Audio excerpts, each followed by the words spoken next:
This is the lesson 4.1 entitled The Strategic and Marketing Planning. This is the continuation of lesson 4, but this PowerPoint is separated from lesson 4.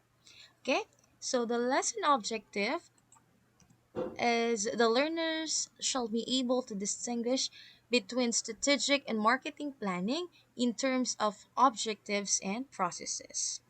Okay, let's start. According to Yogi Berra, without a plan, even the most brilliant business can get lost. You need to have goals, create milestones, and have a strategy in place to set yourself up for success.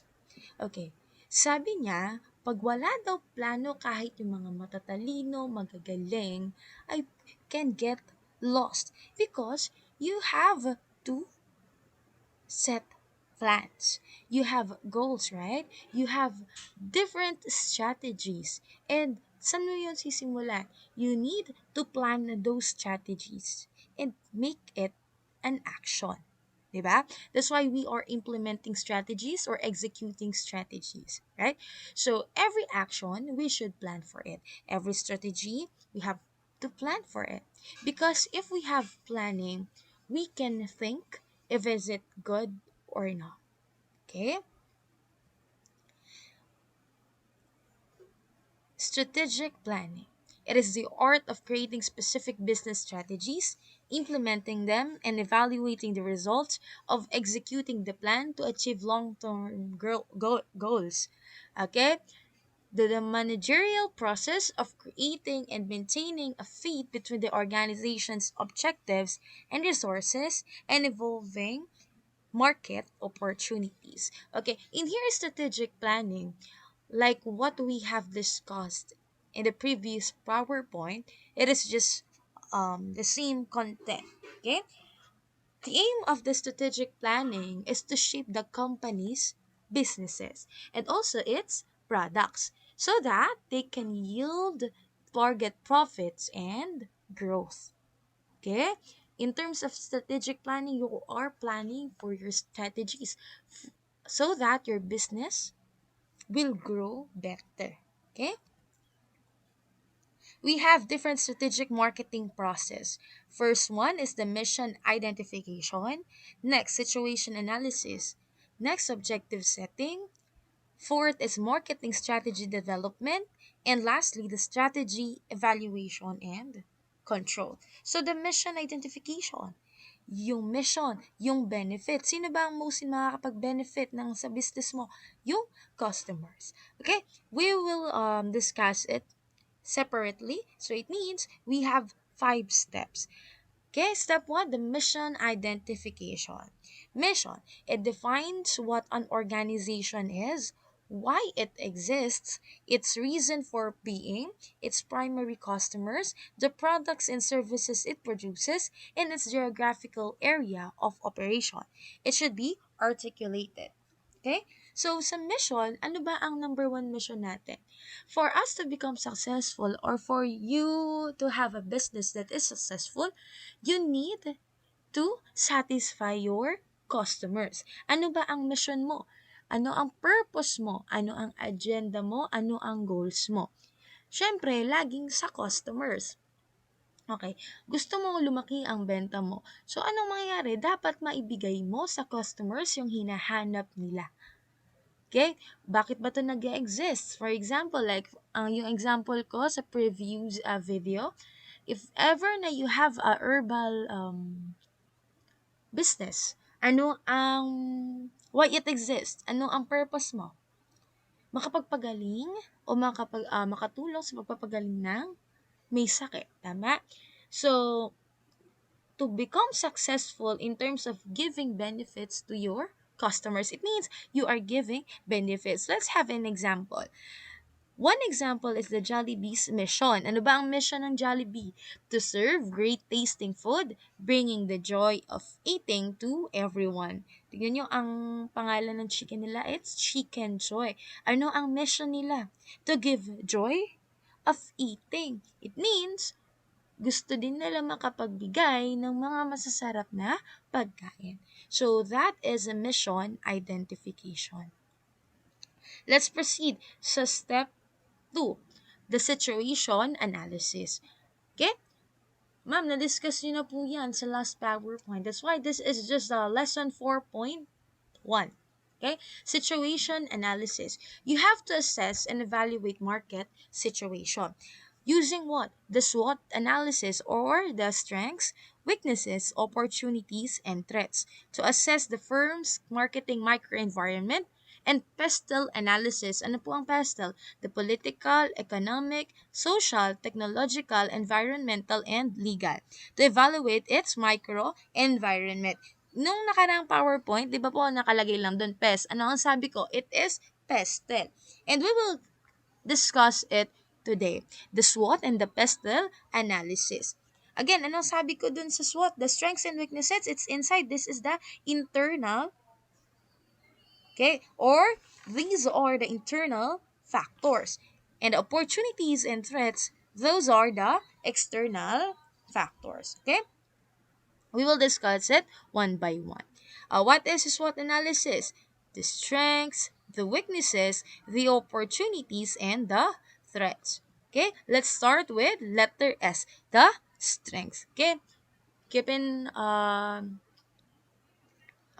just a reminder, review this one. SWOT analysis. Again, strengths, weaknesses, opportunities, and threats. Okay, what is strengths or strengths? Describe what an organization excels at and what separates it from the competition. Strengths, sa Tagalog, kakayahan. Ano po ba ang example nito? Strong brand, loyal customer base, a strong balance sheet, unique technology. It means internal factors. Ano yung meron ka? Okay, nawala sila. Yun po yung strengths. Okay, ano yung kakayahan mo? Ano yung meron ka? Okay, like for example, unique technology. You have unique technology. Okay? Loyal customer base. Ang Jollibee nga 'di ba? Maraming loyal customers. Okay? Strong brand din po ang Jollibee. Kahit saang lupalop dito sa Pilipinas, sabihin mo lang Jollibee, kilala sila. Okay, isa 'yon sa strength nila. Okay? Next, the weaknesses. Kung ang strengths yung kakayahan, that is the positive. The weaknesses, ito yung kahinaan. This is the negative one. Okay? These stop an organization from performing at its optimum level. These are areas where the business needs to improve to remain competitive. Examples, ano ang pwedeng weaknesses ng isang negosyo? Weak brand, higher than average turnover, high levels of debt, an inadequate supply chain, or lack of capital. For example, lack of capital, medyo palugi na. That is one of your weaknesses. Is it positive or negative? It's negative. Okay, for example, marami na kayong utang, debt. Okay? Marami na kayong utang. That is also weaknesses. Okay, yung mga supplies ninyo kulang na din. That is also weaknesses. Okay? So, those are the internal factors, strengths and weaknesses. Next, opportunities. Favorable external factors that could give an organization a competitive advantage. For example, a mall that opens near a subdivision. Malaki ang oportunidad. Bakit? Yung mall, san malapit? Sa tao. Tama. Bakit? Sino ba ang nakatira sa tao? Sa subdivision? Mga tao, di ba?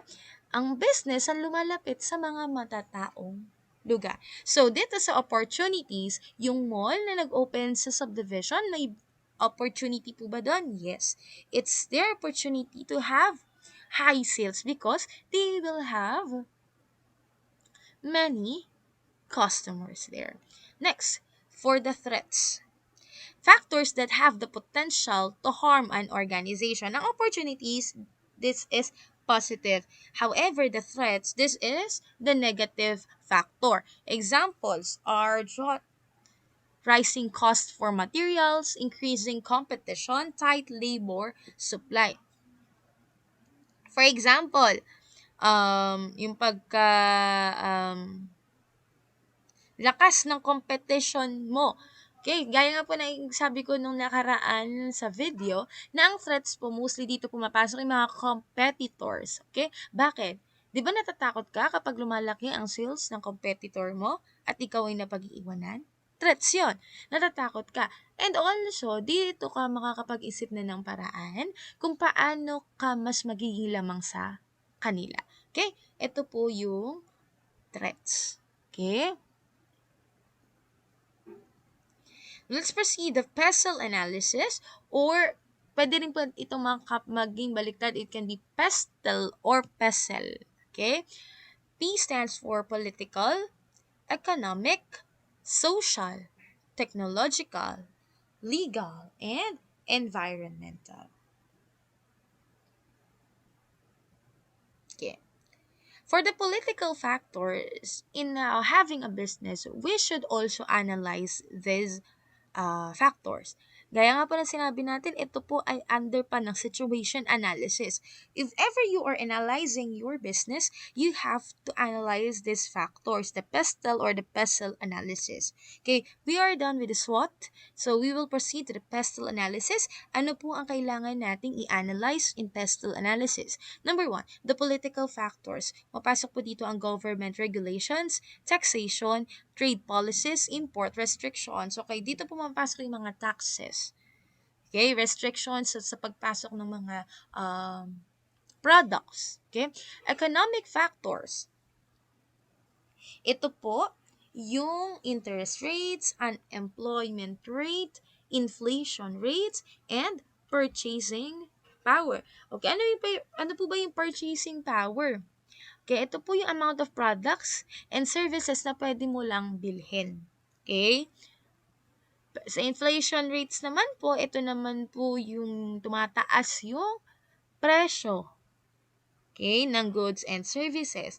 Unemployment rate, marami po ang naghahanap ng mga trabaho. So nakaka-epekto po ba yun sa ekonomiya natin? Yes. Pag tumataas ang presyo, bumababa ang sales natin. Bakit? Hindi minsan kaya ng mga taong bumili. Okay? Social factors, demographic data, consumer trends, population growth, consumer lifestyles. Okay, so demographic data, pumapasok din po dito yung mga gender. Okay? Dito rin po, pumapasok yung mga trending ngayon. Diba? Yung population growth. Okay? So, we will proceed sa technological factors. We have the automation, artificial intelligence, level of innovation, and robotics. Gaya nga ng ngayon, ano po ang meron kayo? Isang pindot lang, naku po, meron na kayong sagot instant. Why? Because of AI. Okay, we are in a modernized world. We have a lot of technologies. We have a lot of innovation. We have a lot of robotics, AI, automation. Okay? Sa ngayon, 'di ba? Ano ang gamit nyo?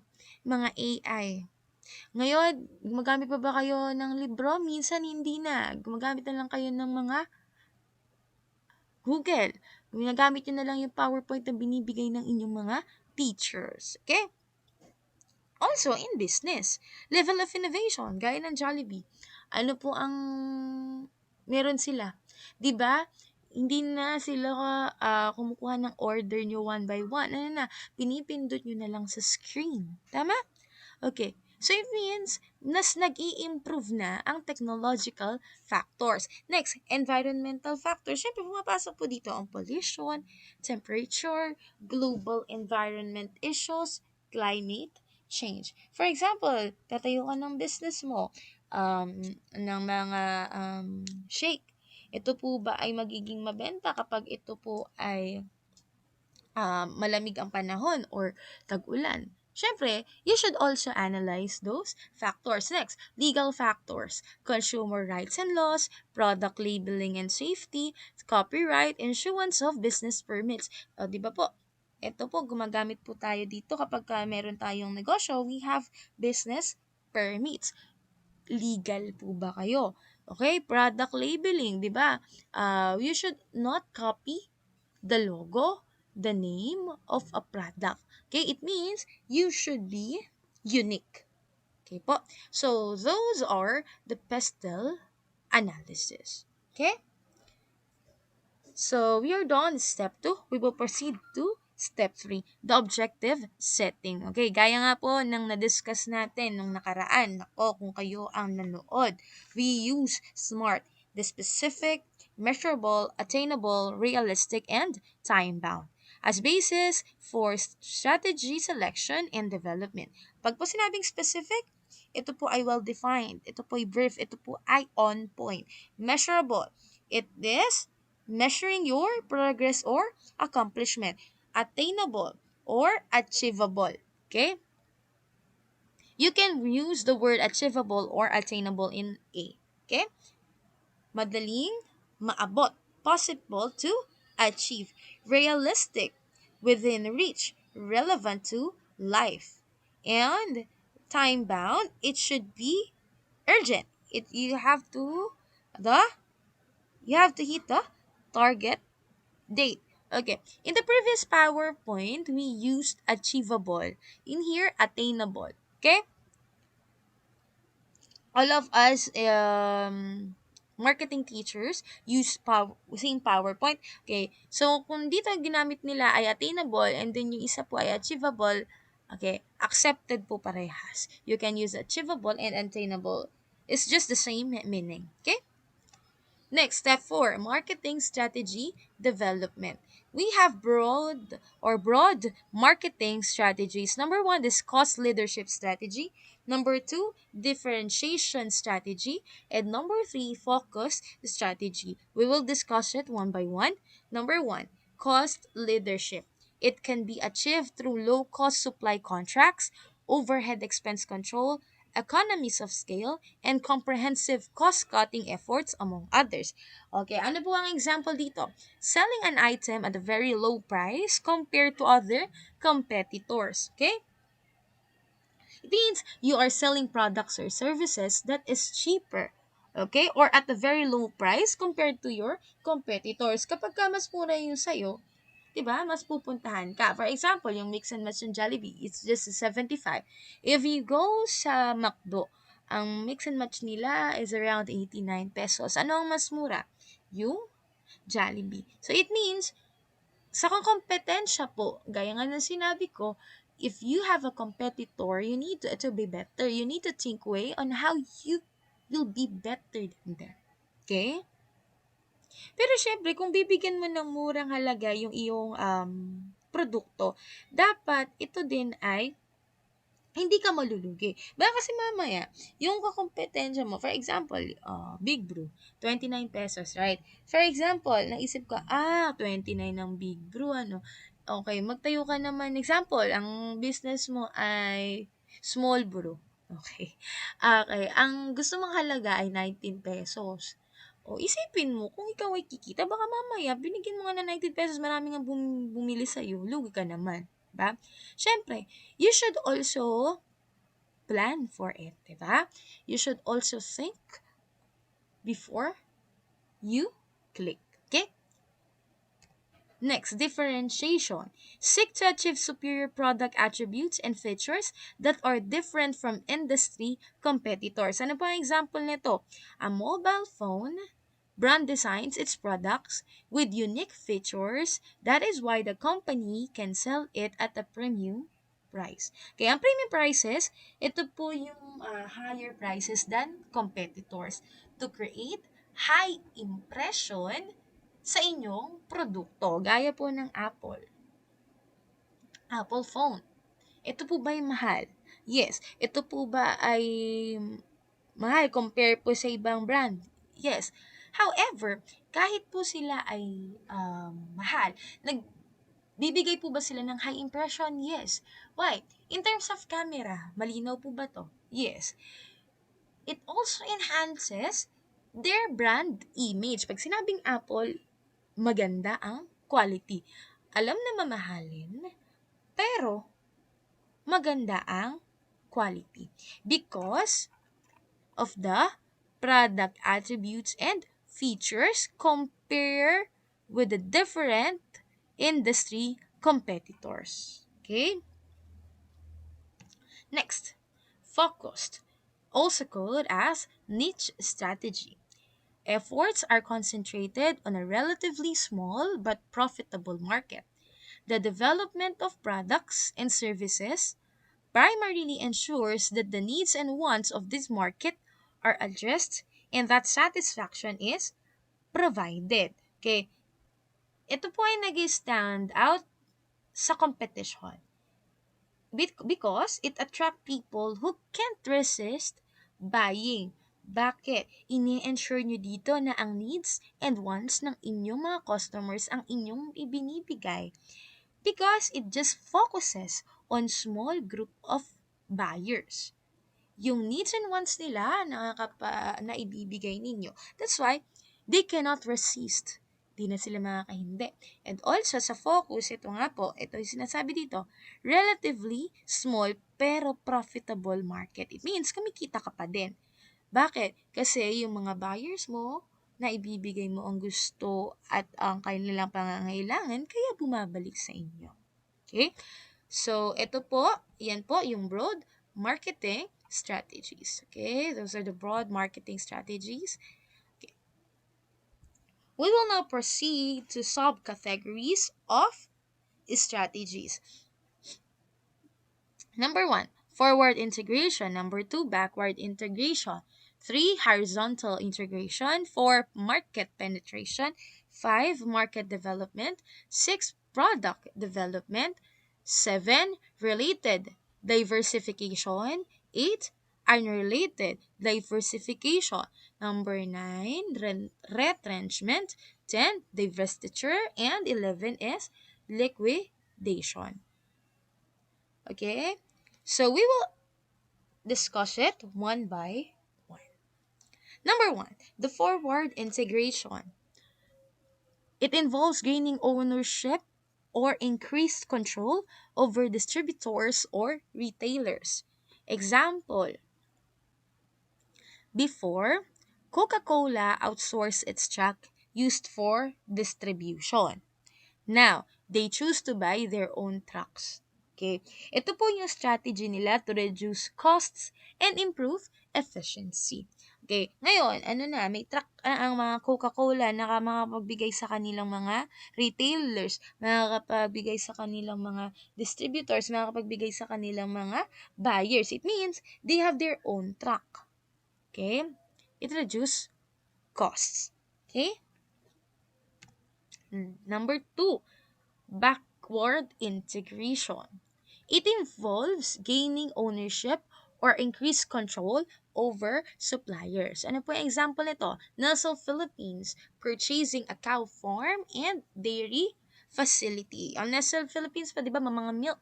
So, ano ang pinapurchase nila? Cow farm and dairy facility. Okay? It means you are buying or merging. Sumasama ka sa mga suppliers mo to control part of the production process. You are merging with your supplier. Okay? This is the backward integration. Okay? Number 3, horizontal. It involves purchase of or increased control over competitors. Example, SM Hypermarket bought Pilipinas Macro Incorporated. You are merging with your similar firms to increase production. Ang SM Hypermarket po ba ay malaki? Yes. Philippines Macro Inc. po ba ay malaki? Yes. It means, horizontal, you are merging with your similar firms. However, dito po sa backward integration, they are merging with their supplier. Ito pong Nestle Philippines, they need cow farms, they need dairy products, or they need dairy facility. That's why they are merging with their suppliers. In horizontal, you are merging with your similar firms. Okay? Number 4, market penetration. The objective of this strategy is to increase market share of existing products in existing markets through greater and more intensive marketing efforts. It can be done through penetration, pricing, product launches, expansion, franchising, partnerships to co-branding, and merges. Okay? So, in market penetration, you are thinking of how to increase different strategy. Okay. Meron kang iba't ibang strategy para lumaki ang sales mo. Ano, pwede po yung penetration pricing. Okay? Ibig sabihin nun, bigay ka ng mga new brand ng low price. Para kapag ito po ay low price, ito po ay bagong produkto, mas marami po bang bibili? Yes. Okay? Mabilis po ba makakabot sa maraming mga buyers? Yes. That is penetration pricing. Pag po ba ikaw ay nag-franchise, mas dadami ang branches mo? Yes. Okay? You are increasing your sales with the different strategies. Okay po? So, let's proceed in market development. This strategy involves attracting new customers to existing products. Example, the introduction of existing products into new geographical area or market.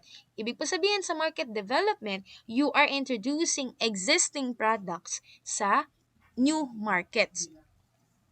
Okay? You can sell it in ibang lugar. Okay? That is the market development.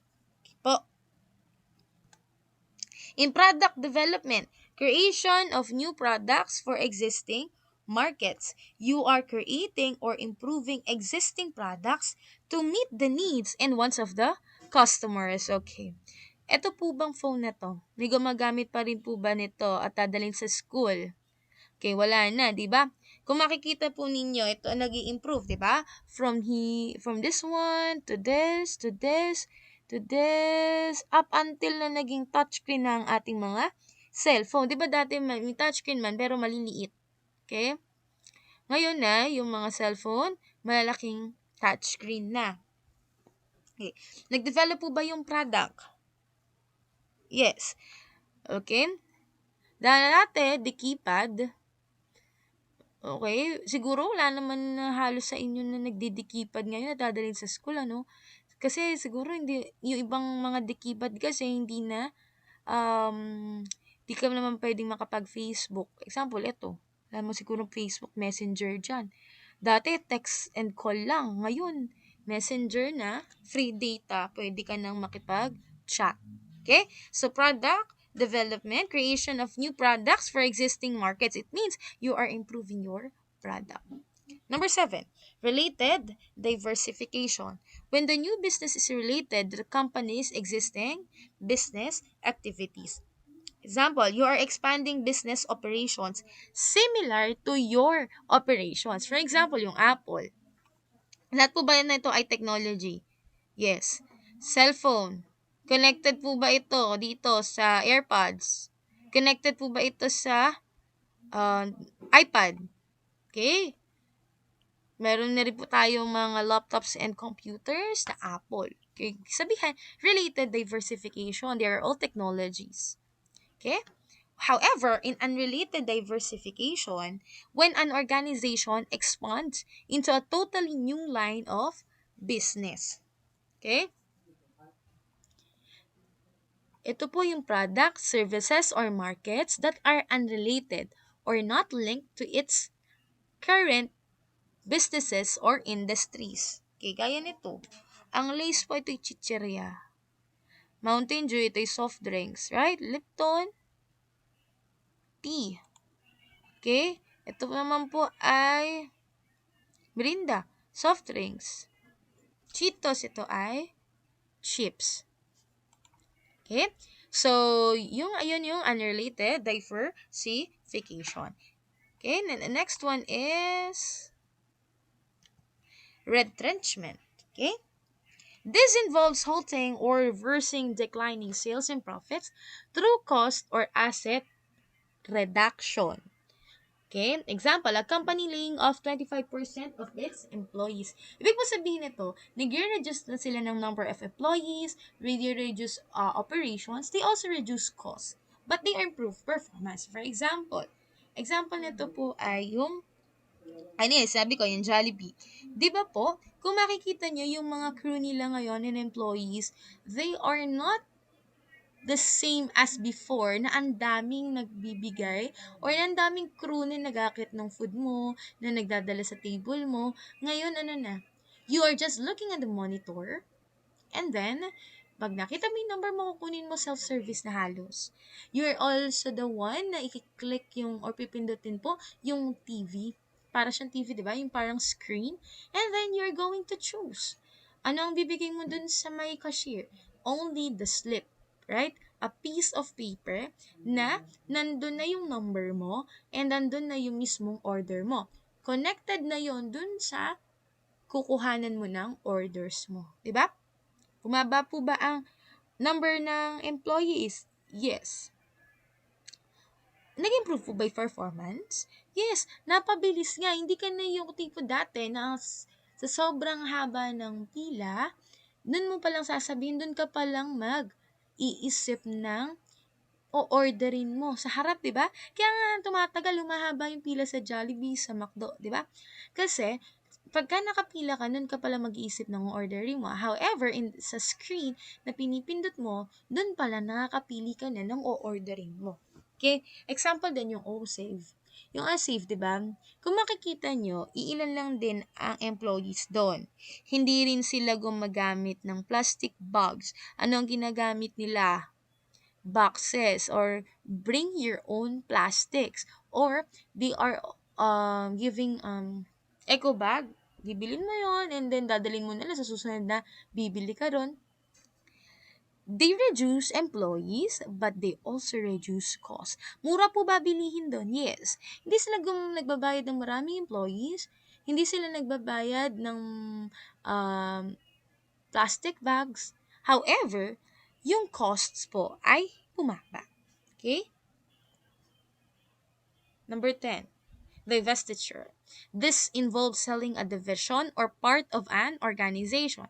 Ano po ang example nito? Citizen, its consumer banking franchise to Union Bank. Pag po sinabing divestiture, you are selling of your portion of its assets.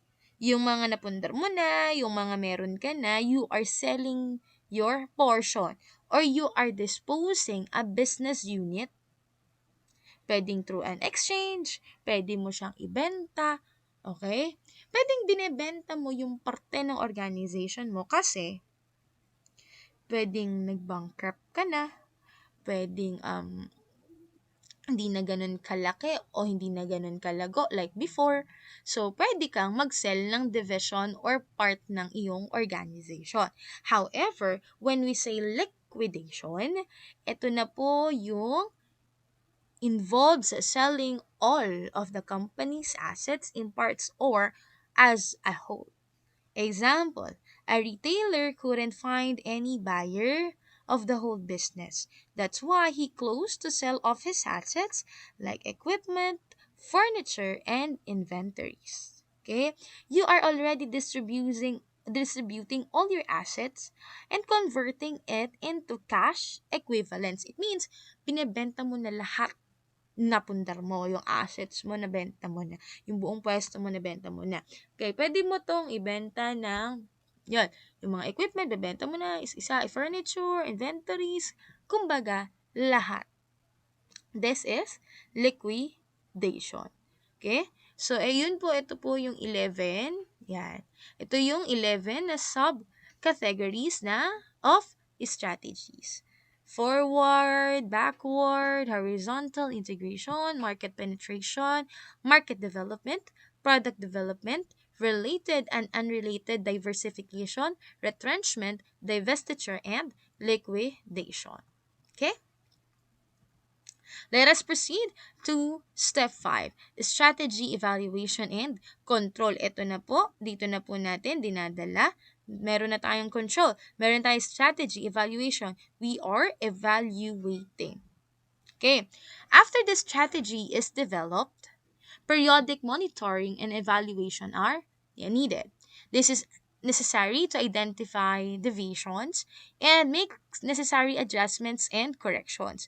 Use of performance data and activity reports. Okay. Pag po tayo ay nagplano, we execute, we implement, and also we will come to the end or the final part or the last part that you need evaluation and control. Why? You need to think of it. You need to see if you have any adjustments, you need adjustments, or if there is any correction na pwedeng mas maging mabuti sa inyong business. And also in the vision, it means you are doing something different sa nakasanayan mo nang gawin. Malay mo, yung mga nakasanayan mo before ay nakakasawaan na, hindi na patok sa mga customers. Ano na ang gagawin mo? You will think of or you will plan of another strategy. Okay po.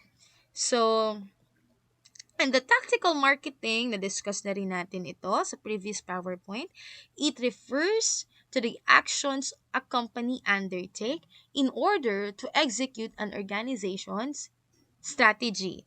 It also refers to a detailed action program covering a shorter period. Ito na po, this is the implementation of techniques to achieve your specific goals or to achieve your company goals. Okay, ayan na po, ine-execute na natin yung organization's strategy. Okay? Tactical marketing process determines the means or tactics to implement the strategy. It involves the identification of specific activities, timetables, responsibilities, and budgets, and their implementation. The objective is to ensure that the strategies are implemented successfully. Siyempre, in tactical marketing, you are implementing, right? If in tactical marketing process, you have to identify your activities, also the timetable hanggang kailan mo to gagawin, ano yung gagawin mo, responsibilities, and also the budgets. Kasama rin po syempre yung budgets. Okay? And the implementation and how you will implement it. Okay? And syempre, ini-ensure mo na yung strategy mo, it will be implemented successfully. Okay? Meron bang strategy na gusto mo eh hindi successful ang pagkasasagawa? No. Okay? You need to implement strategies successfully. Okay. Tactical marketing process diagram. Marketing strategies. Next, action plan or tactics. Next, marketing activities. Next, activity timetables. Next, responsibility, accountability. Next, activity budget, and the monitoring and control. Those are the tactical marketing process diagram. Okay, we have marketing tactics or the strategies. Okay, number one, you need to prepare an action plan. Okay, pag gumagawa tayo ng action plan, syempre, you are listing down the steps in delivering its tactic or its strategies and note important details such as the time frame, suppliers, requirements, issues, and persons in charge. Syempre, gumagawa tayo ng action plan. Time frame, ng kailan, sino ang suppliers mo, ano ang pangangailangan mo, sino yung in charge doon. Okay? Number two, name the necessary resources and monitor the allocated budget. Okay, syempre, in marketing, you have budget, right? Get quotations for all elements of the proposal tactic and make a detailed budget plan. Kung you are using action plan, you are also having budget plan. Sa negosyo, dapat alam mo din mag-budget. Alam mo rin humawak ng pera. Hindi lang puro strategies na magsasagawa ng mga kung ano-anong mga promotion, magsasagawa ng kung ano-anong plano, pero hindi ka naman sanay sa budget eh. Because, number one dito, kapag tayo ay pinag-uusapan natin ang negosyo, number one factor is also the money. Okay? You should also know saan napupunta ang pera. Kahit sentimo yan, saan napupunta yan. Okay? Number three, identify how the success of the tactics will be measured. Outline how to evaluate the effectiveness of the tactics by setting goals and benchmarks. Siyempre, you are outlining and all you are also evaluating if your strategies are also successful in achieving your goals. Okay? Mm, This one. Applying strategic marketing and tactical marketing. Example, in the strategic marketing, to increase global presence, the company formed long-term partnership with international companies for sponsorships. That is the first step.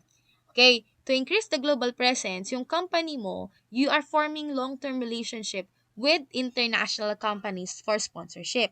In the tactical marketing, yung company mo participated in different sports tournament with partners were exposed to a global audience. Pag po ba ikaw ay nag-participate sa different sports tournament at na-expose ka sa global audience, dadami nakakilala sa business mo. Yes, okay? This is applying strategic marketing and tactical marketing. In here, okay, ito din po yan, ha? Ito po yung example. Okay, explain lang po natin dito. In strategic marketing, it's always the first one. Okay, we always come first because it shows where the company wants to go in terms of growth in relation to its competitors. Para ikaw ay lumago, you are ano, having long-term partnership with international companies. Okay? So, ito yung una. Okay, you are having relationship and then lalago. Okay? Pag tactical marketing consists of the activities needed to implement the strategies. Okay? Ito na po, yung activities na gagamitin to implement the strategies. Ito po yun. You are participating sa different sports tournament. Okay? Ito yung una, gusto mong lumago. Number two, gusto mo nang lumago, ano nang ginawa mo?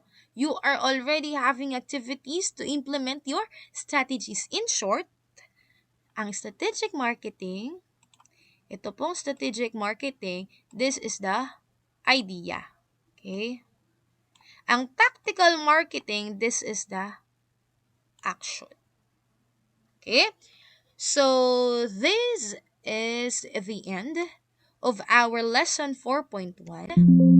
So, again, you're going to put your learning or lesson that you have learned in this lesson 4.1, strategic and marketing planning, in the comment section, and you need to send it in our group chat.